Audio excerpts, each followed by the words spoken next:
So I started doing a little bit of research, right? Right. I'm like, okay, well, who owns Twitter?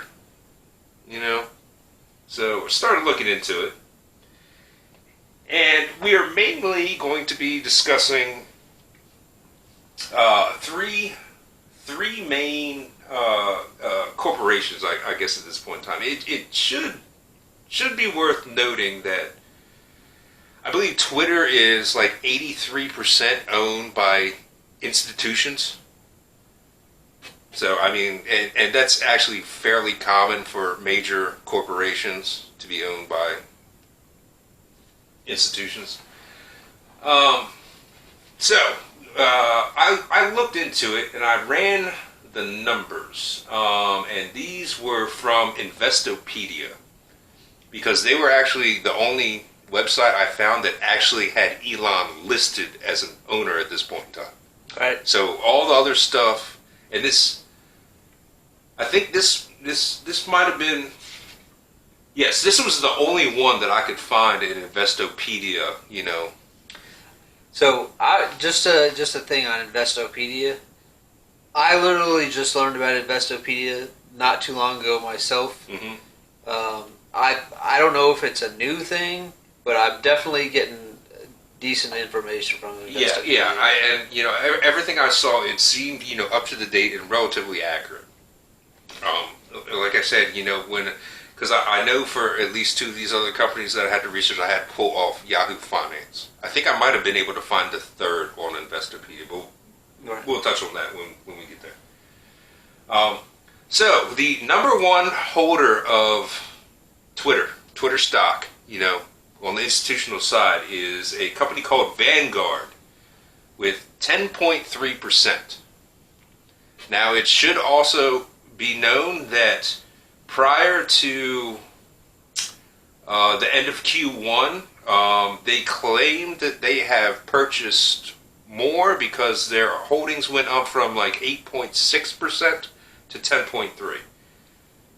But we will get into that here shortly. Number two is Elon. Elon holds 9.2% of Twitter. Now, he is the largest single sole owner. And that is very important because if you own less than 5% of shares in a company as a, you know, solo person, you do not have to report it to the SEC. Which was something that I found out and I was quite shocked by, quite honestly. Okay, number three, the third highest shareholder in Twitter is Morgan Stanley at 8.4%. All right, fourth is BlackRock at 6.5%. And fifth is State Street Corporation at 4.5%. Now, I also found State Street Global Advisors, but I think that's just more of a management firm under their umbrella. I'm not sure exactly the connection and relationship. But keep these three in mind. These are the main three that we're going to be talking about here today. Vanguard, BlackRock, and State Street Corporation. They're going to be relatively important moving forward. So, do you know anything at all about those three particular companies? I know that off the top of your head? they are extremely powerful groups, and they are not just owned by. They are not just American companies; they are global companies owned and invested in by people from all over the world. Yes, and with that 5%, you know, SEC filing deal, it's hard to know exactly who owns what. Right. Which will be kind of a theme going forward from here. Now, suffice it to say, let's talk about Elon real quick, because you know I love the guy. That I believe he is a visionary, and if his actual objective is to turn what is probably One of the most influential media platforms, social media platforms, right? Into something where you can actually speak your mind, within reason, obviously, right. Without fear of being removed or. People run their businesses through these social media companies, and you have to be in fear that if you say or have the wrong opinion, that they're going to remove you from it. Yeah, it's crazy, right? And quite frankly, and I've said it before on here that I believe that social media companies, if you invite, as an American company, if you invite any random American to come speak on your platform, you should be required to uphold the First Amendment. I agree with that, and we'll circle back around to that discussion at the end. Also, Elon, of course, is the richest man in the world with I've heard anywhere from 260 billion to 280 billion net worth, which is just a stupid amount of money. 43 billion is probably like a chump change to him at this point. Yeah, as an individual, that is out of this world. The amount of money that he has and can control, and it makes him, I'm sure, scary to a lot of the other. Even he's got more money than a lot of investment brokerages and stuff like that. Not BlackRock and Vanguard, and that type of thing, but he certainly has a lot of power. And a lot of influence. He can make some moves for sure. I'm glad you use that term, out of this world, because it is theorized that if he takes SpaceX public, that he will be the first trillionaire ever. I mean, I think, yeah. Then he'll be sitting up on top of his mountain just laughing at Bezos. Keep trying to chase me with your dick rocket. I think the public infighting between them two is comical. Yeah, I don't know. I think it's all good fun. I think they actually call each other up every week and be like, "Hey man, I'm gonna fuck with you this week." I certainly hope so. I hope that's the case, that they're like behind the scenes. They can laughing about shit and everything. I really do hope that's the case. I do question whether or not Bezos sees it the same way as Elon does, but...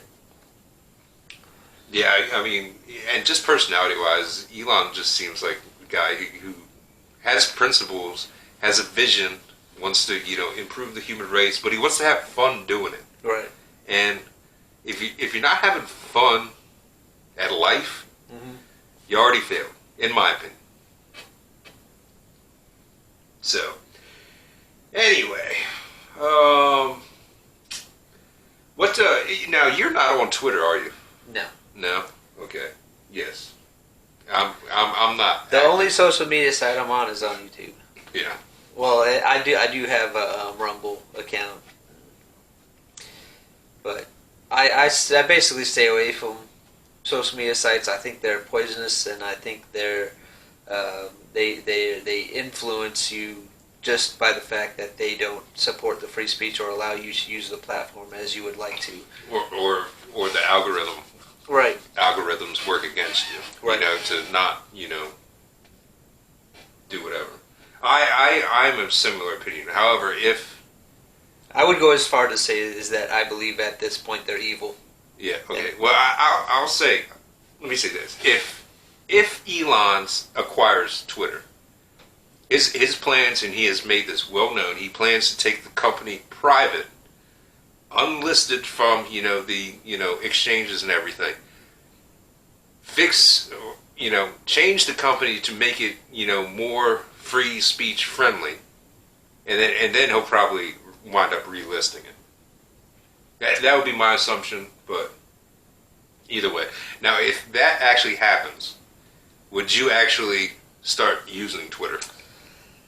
I'll be honest, I've never liked Twitter, even if in its original form where it really didn't ban anybody. I basically people that use Twitter, I don't know what they're called, but I call them twits. I forget what episode it was, but actually it might have been in something we haven't even released yet. But I was talking about creating a competing social media network to Twitter called Twatter. Right. Well, I mean, Elon, if you're out there and you want to buy that name, if this deal doesn't go through and you decide you make your own, hit me up. If I thought there was a benefit to me using Twitter, I might use it, but I honestly don't see any benefit to using Twitter, to be honest. And just the fact that knowing that they're this corporate company that removes people for wrong things. Right now, but I'm going to assume that's going to change if Elon's in charge. Right. But if I feel like it's a tool that I could use to better myself and not have a company or a corporation or people try to brainwash me and limit the information that I can see, I might use it. Well, I could see it being a good place to have, discussions, about issues and problems and everything that's going on. But the problem is if you're on, one side or the other and they don't like what you're saying, guess what? You get flagged for whatever they say, hate speech or misinformation is another big one.